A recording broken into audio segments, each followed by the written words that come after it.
Hello and welcome to episode 84 of the Disney Park Princess podcast. I'm your co-host, Sara. I'm Sharla. And I'm Heather. And this week on the podcast, we are going to be talking about Disney urban legends or Disney myths. Call them whatever you want. All those rumors that you've heard, and maybe you think they're true, or maybe you think they're not, and they actually are.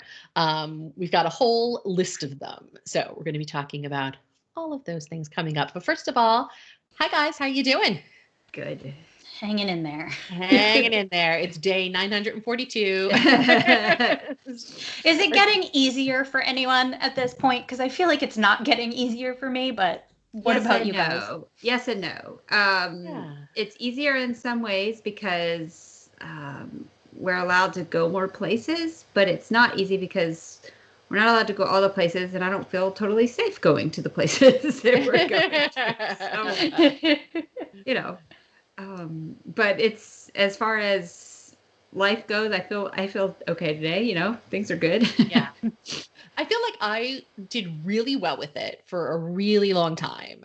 I was pretty much fine for a very long time. And then all of a sudden, about like a week and a half ago, I would say I started having bad days. Yeah. And it really started to hit me. And then I got over that pretty quickly. And I went back to, my usual self. But it does hit me still every once in a while where I'll just like out of nowhere. Like yesterday was a bad day because 2 years ago we were in Paris, the three of us. And so yesterday I was looking at the pictures of like all of us on the plane and we're so cute, we're so excited. And it just made me feel two different ways. It made me feel so lucky that we got to do that. And it reminded me that like, that's where this all started. Like we're sitting here today, on episode 84 of the Disney Park Princess podcast, kind of because of that trip, I feel like a little bit where it all sort of, began, but also really sad because I don't know the next time I'll get to see Paris again. I feel like I'm still okay with like the day today. Like I said since the beginning, my lifestyle is quarantine anyway. Right. So and like it's gorgeous weather here in California. Like I have a beautiful backyard, so it doesn't like I'm just gonna go sit in the backyard anyway, whether or not I can go anywhere. But like work has been really tough lately. Yesterday was a really bad day for work for me. And then I was really annoyed because like there are things that are open here now, and we have a plan in place over the next 3 weeks in California to start opening more things. Like I'm going to be able to get a haircut soon, so that's cool. But this weekend I went to Target and there was like a mile long line. I'm like, I just really need to run in and grab a pair of baby wipes and look at some outdoor pillows. And it was so frustrating that I couldn't just walk into Target. And you would assume like, oh, we're going to be safer here. We're limiting the number of people. No, nobody was social distancing in line. People were like right on top of each other. And it's like, I just walked out of Lowe's, who is probably twice the size of Target, and they don't have a line. How come they're letting people in Target? So like, it's like those little annoyances where you can't just like go and do a thing. And I don't try to go and do things often. So it's frustrating to me. Yeah. But when you do, it's a reminder that things aren't normal. It's like you want to do this normal thing and your normal daily life is staying at home so you're right. Like for us, the day-to-day, the working at home stuff, it doesn't faze us at all. We've been doing it for years. That doesn't bother us. But then you leave your house on the rare occasion that you do and the whole world is topsy-turvy. And then you're reminded.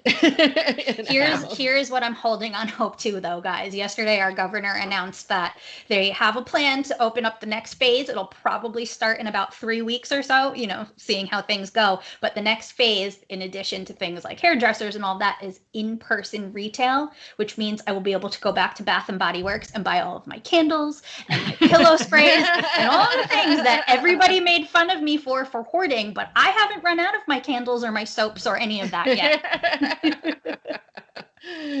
Love it. All right. Well, we hope that you all who are listening are hanging in there and staying safe when you can. And if you've got kids who are, distance learning, God bless you. I would not be surviving if that was the case. I mean, I have one, but he's a teenager and really doesn't require much assistance. Sharla does have a young child. This is last week of school. So they've kind of just made it fun right now. They are doing geometry and they're creating their own town with like parallel lines and perpendicular lines and roads, for the roads and stuff. So we've got Legos all over the table for the town that she's creating, and it's fun right now. Thank goodness for my husband, who has been doing most of the facilitating of the assignments and stuff. But yeah, things are okay. But it's okay.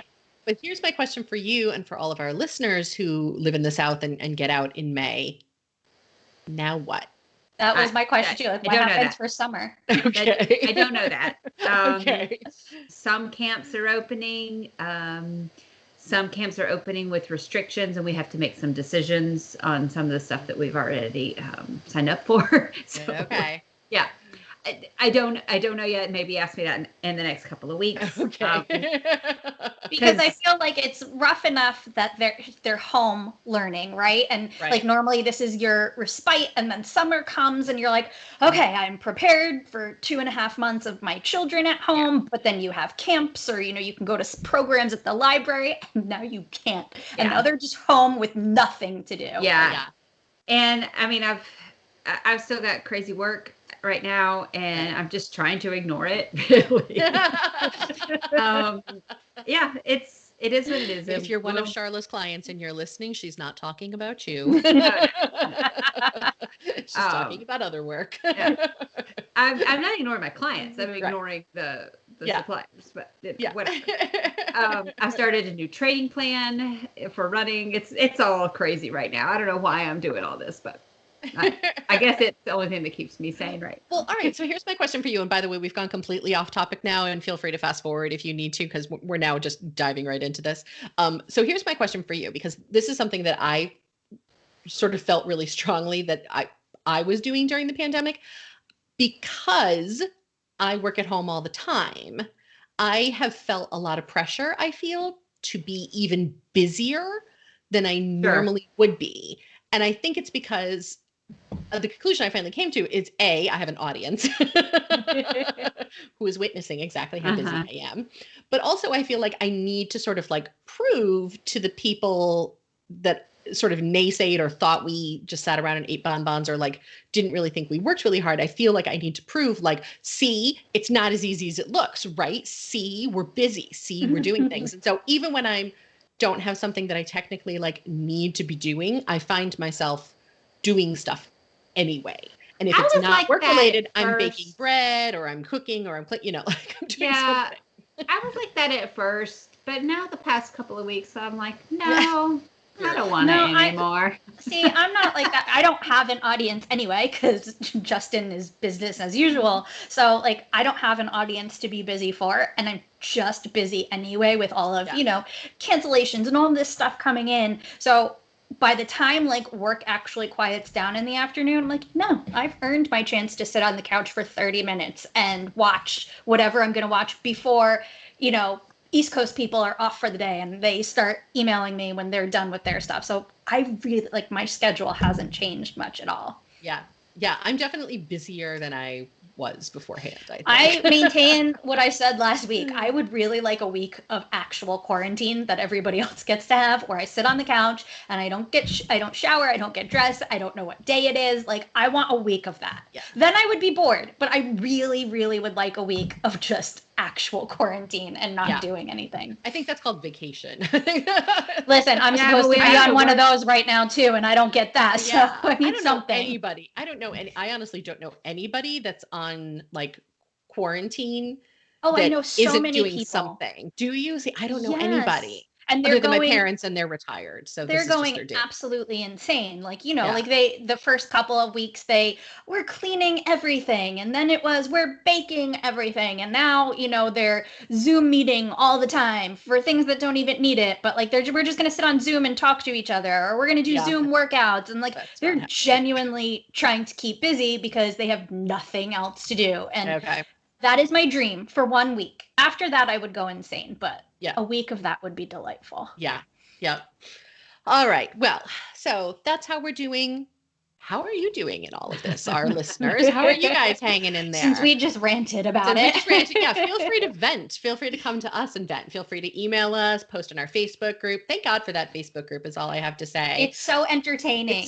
You guys, y'all are so funny. I love it.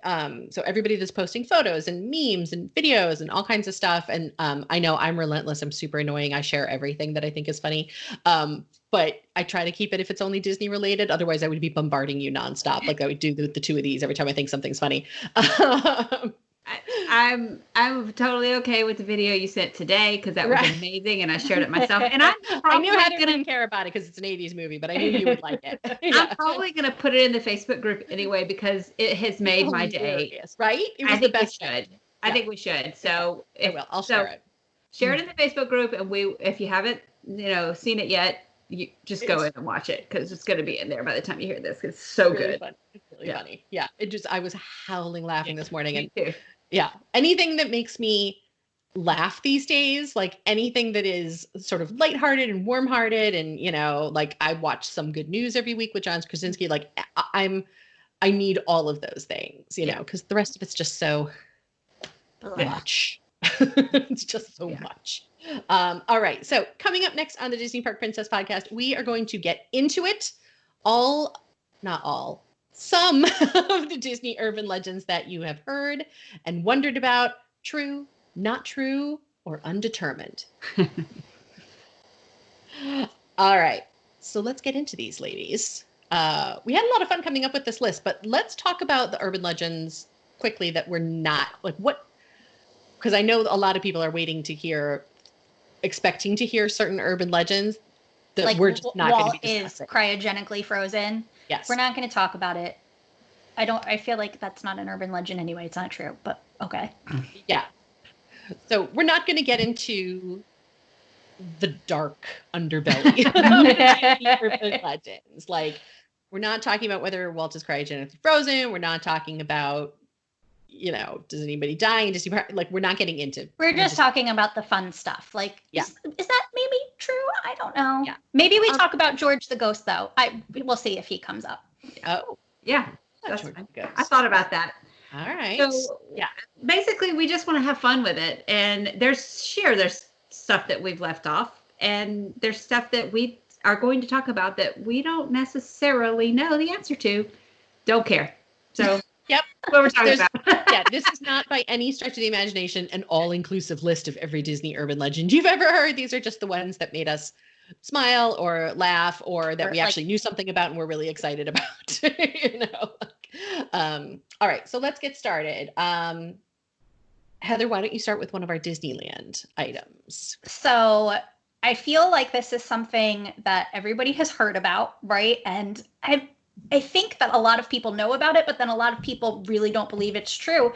And that is there or isn't there a basketball court in the Matterhorn? And yes, there is. There is actually like a half-court basketball court up there in the Matterhorn. And it's been there pretty much since almost the beginning of the attraction.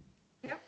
Yeah. I think it's basically just a hoop and a floor. It's a hoop, and I think it's not a full half court, but like it's enough that you can go out to a 3-point line and all of that. And the reason they put that up there is because back in the day, I mean, I feel like even as recently as maybe 10 or 12 years ago, they used to have the alpine climbers on the Matterhorn. So you could look up at any given time and see actual mountain climbers on the attraction just to kind of, and they had the lederhosen on and all of that, just to give it a little bit of an atmosphere. And they would be bored in between their shifts of climbing. And so they would just hang out in the mountain and they needed something to do. So they created a hoop and a little mini court for themselves.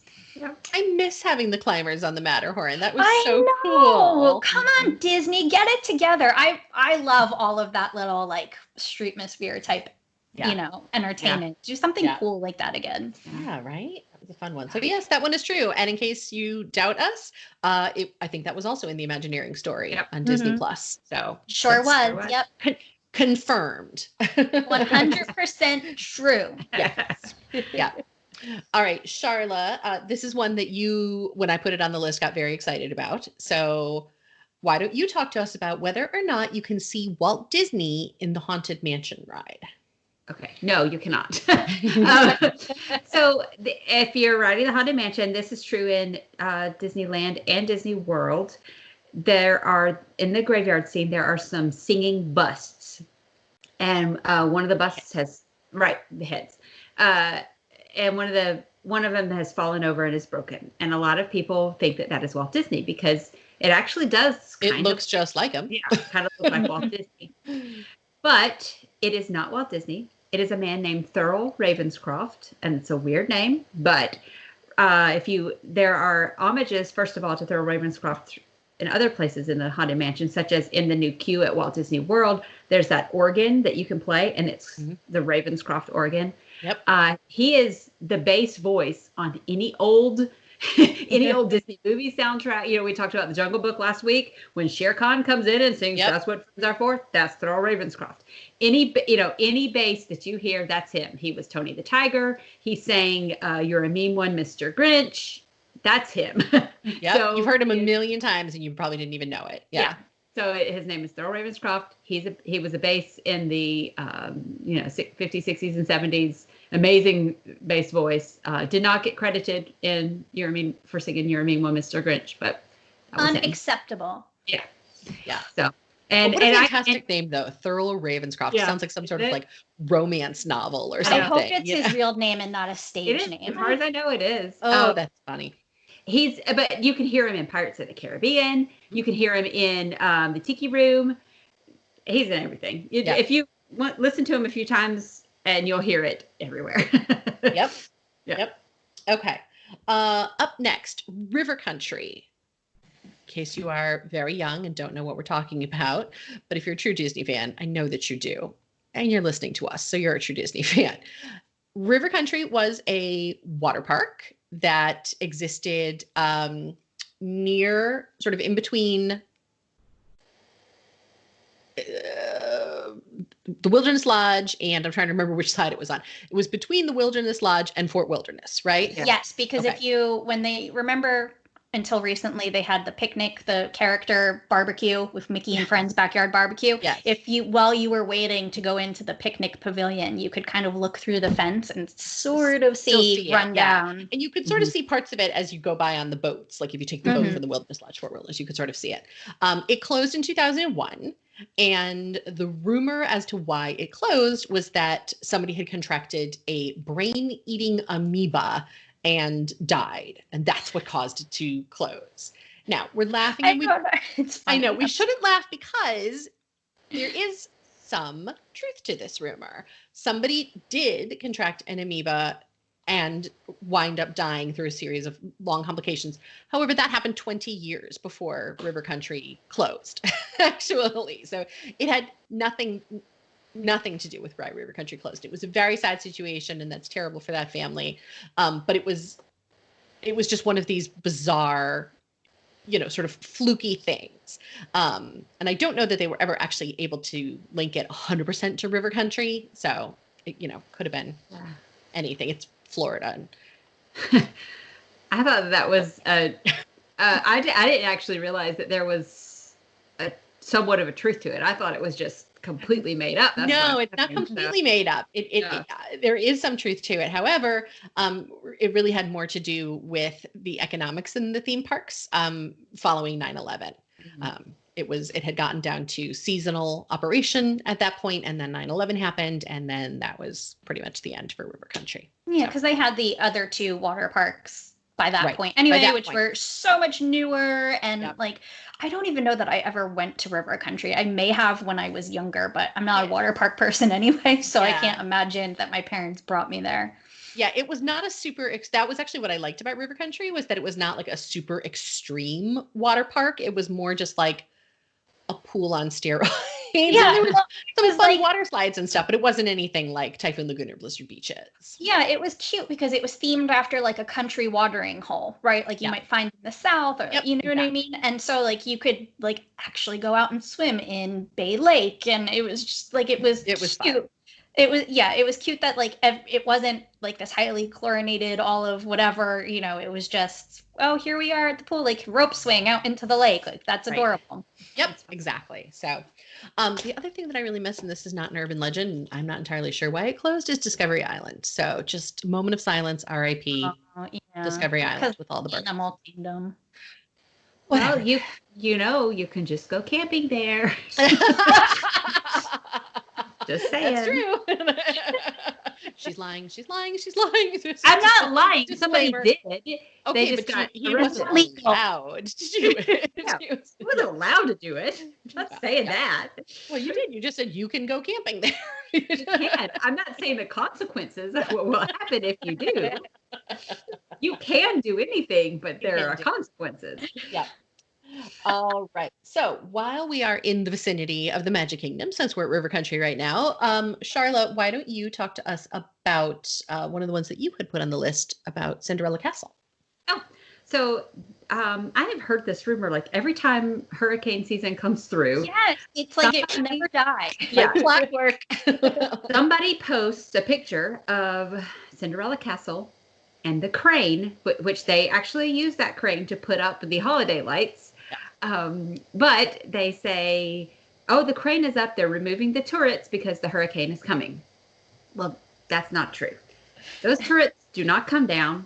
What a pain if that might be cool, but what a pain if they had to take them down all the time. And you know how long it takes them to do like just the castle lights. Can you imagine if they were actually removing turrets? Well, that's why when people say this, do they like, and they know that a hurricane's coming in 2 days, like, do you really think they can get those up and down in a day? Right. No. Too much else going on. And then where are they going to store them? Is like you just drop them on the ground and hope for the best? Yeah. And no, so they're not removable. That castle has withstood winds for almost 50 years, and ideally it will withstand the winds for even longer than that. So yeah. Knocking on wood. Yeah. So here's another fun fact about Cinderella Castle. How many bricks are in Cinderella Castle? 0. There's no bricks in Cinderella Castle. Yeah. All the bricks are painted on. It's all paint, which is nice because they can refresh it, make it pink for the happy birthday thing, or they can paint it back gray. So it's all just painted. Make it blue. Yeah. The day that they can make the castle go pink and blue at will, I will be very happy. Yeah. So anyway, no bricks, no turrets are removed. Nope. Okay. It's all one piece. Well, it's probably not one piece, but Yeah, I doubt it's one piece, but because actually a lot of things. All right. Well, that brings me to another. This is not an urban legend, but just a fun fact. And you guys know this. This is not news to you, but a lot of things at Disney are actually built modularly. Mm-hmm. So they're built in sections off-site and then sort of assembled on-site. The biggest example of this is the Contemporary. And if you have ever seen video or photos of them assembling the Contemporary, it's amazing because the rooms all just sort of slid in like prefab almost. And it's incredible. So perfect example of modular construction, which was huge in the 70s when late 60s, early 70s when Walt Disney World was being built. So they do that at Disneyland too every year now for the castle. In around Christmas time, they put snow on the castle. But what it is it's just molds of like the castle turrets that they just kind of snap over the top. Yeah. Like, you remember those dolls from the 80s? Like, I don't know if it was Polly Pocket or something, where like you little just dresses just snapped on. Yeah. Mm-hmm. That's what they do with the cat. Like they take the turret with the snow, snap it on, and then after Christmas is over, they take it off, which is super cute. They still have those. They're called snap-ons now. They're actually Snap-on. That's Snap-on's the name of the doll. Yeah, it's like the branding. It's like Disney Princess Snap-ons. We have several in our house. She knows of what she speaks. That's exactly what I thought of before you even mentioned Polly Pocket. All right, so now let's get over to Animal Kingdom, and this is one that Sharla and I have firsthand experience with, as does Heather, but in a different way.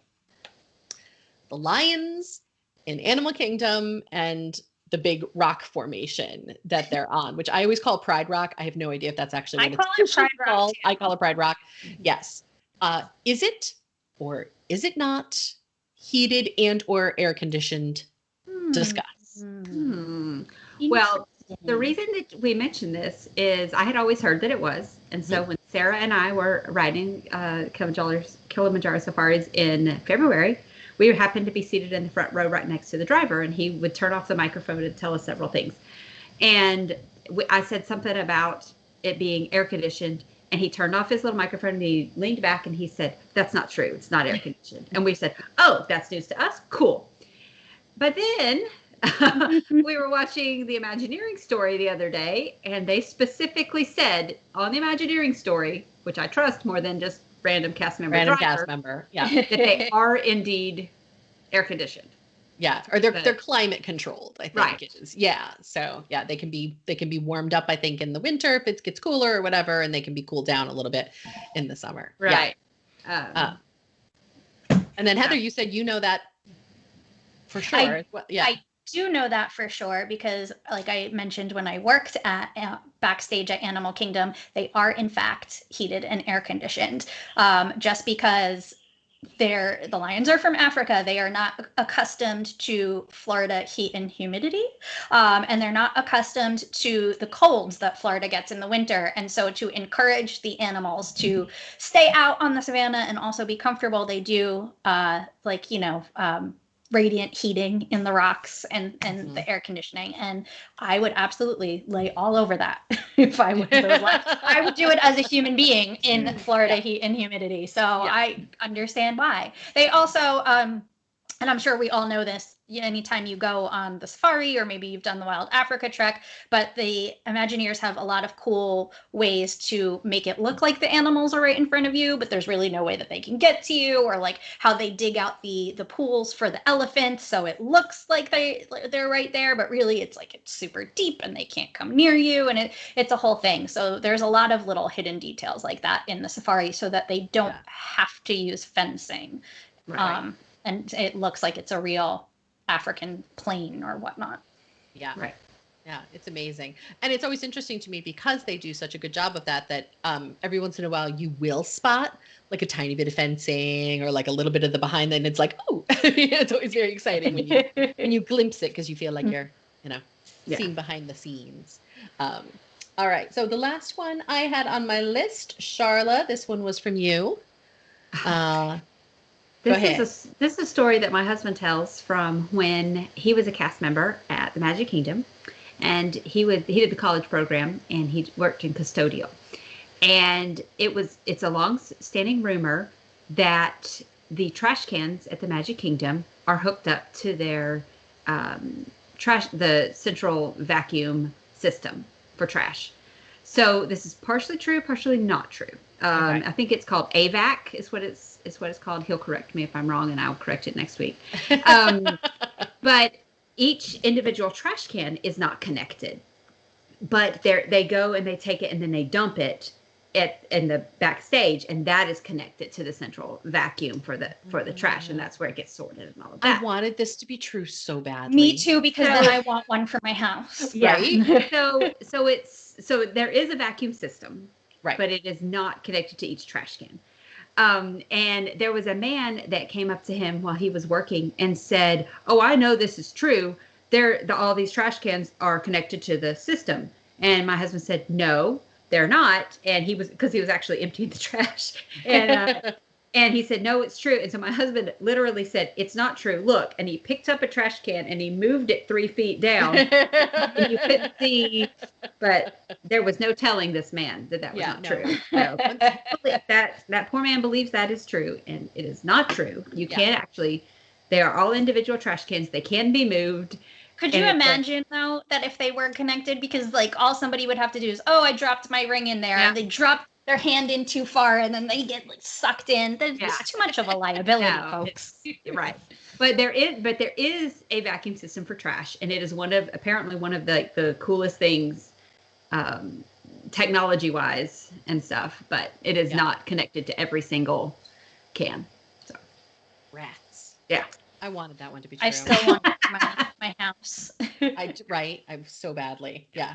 That would be amazing. All right. So that does it for our rumors and urban legends.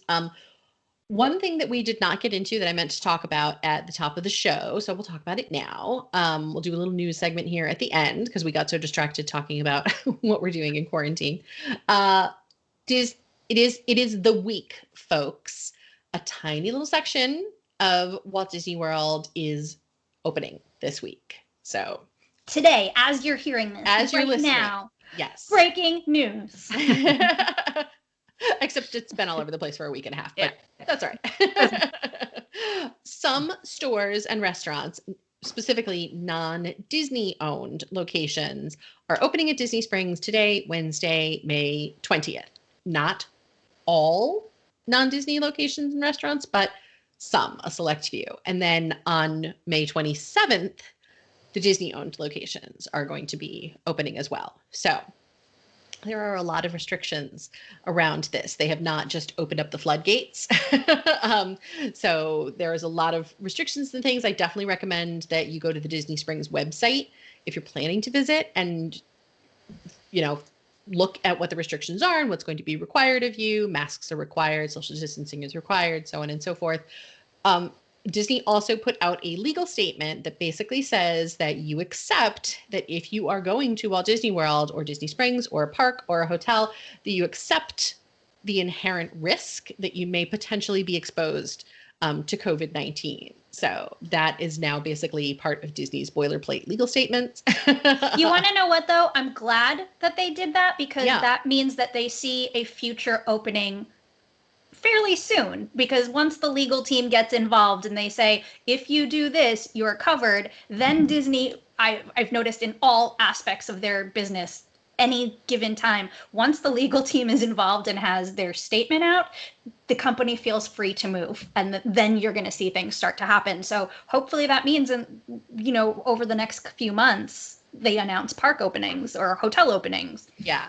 And seeing what the restrictions are going to be for Disney Springs definitely gives us a window. Exactly, because by doing that, most people aren't going to fly down to Florida when you can't stay at a hotel just to go to Disney Springs. So this is more of a, don't worry, I'm sure my mother will be there like first thing tomorrow morning. I can report back. Right, Mom?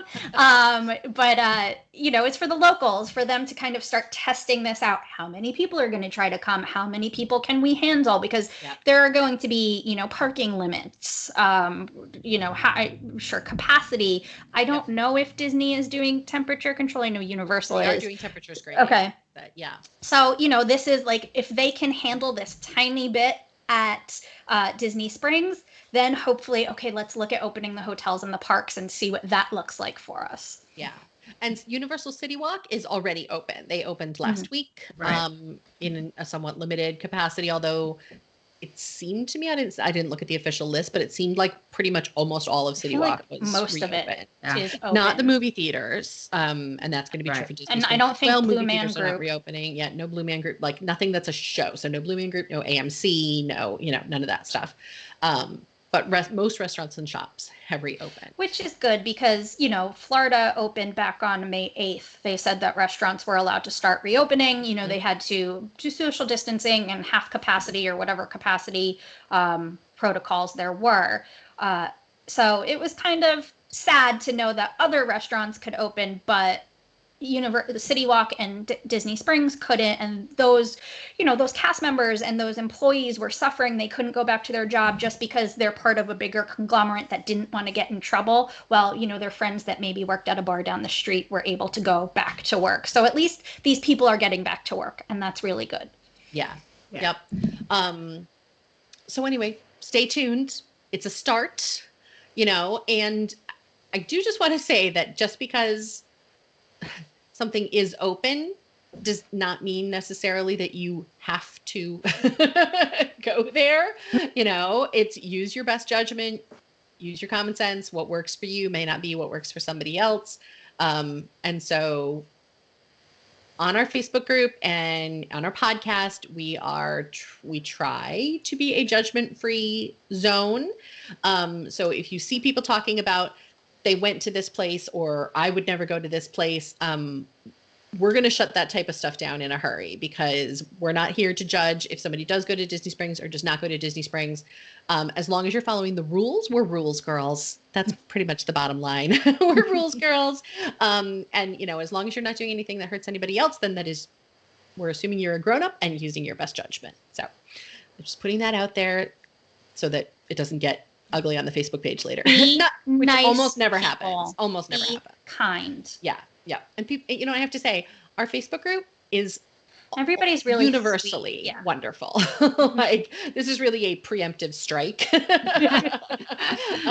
not based on any past performance. So, and if you have not joined our Facebook group, make sure to check us out. You can like our Facebook page and join our Facebook group. So think of the Facebook page as sort of like the store window and the Facebook group as what's going on inside. So be sure to join, like, and join.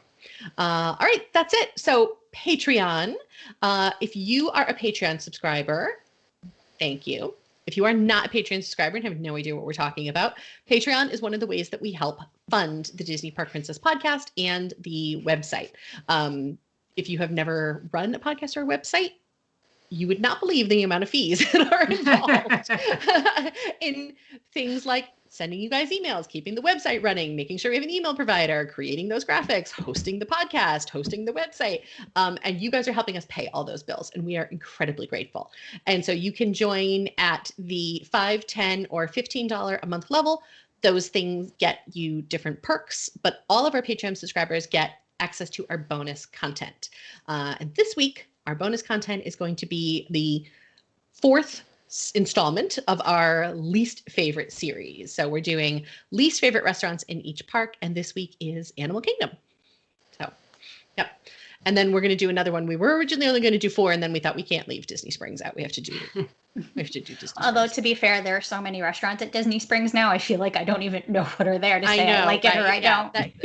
I feel like that could be an entire podcast. Is reviewing all of the restaurants at Disney Springs, like an entire podcast series. I mean, Like, we could do easily for 3 months straight. Exactly. Yeah, exactly. So if you're a Patreon, be sure to join us over on the Patreon page to get your bonus content. And it is just like this. It is available on audio. So if you want to listen to it in your car, you can do that. If you want to watch it on YouTube, you can do that as well.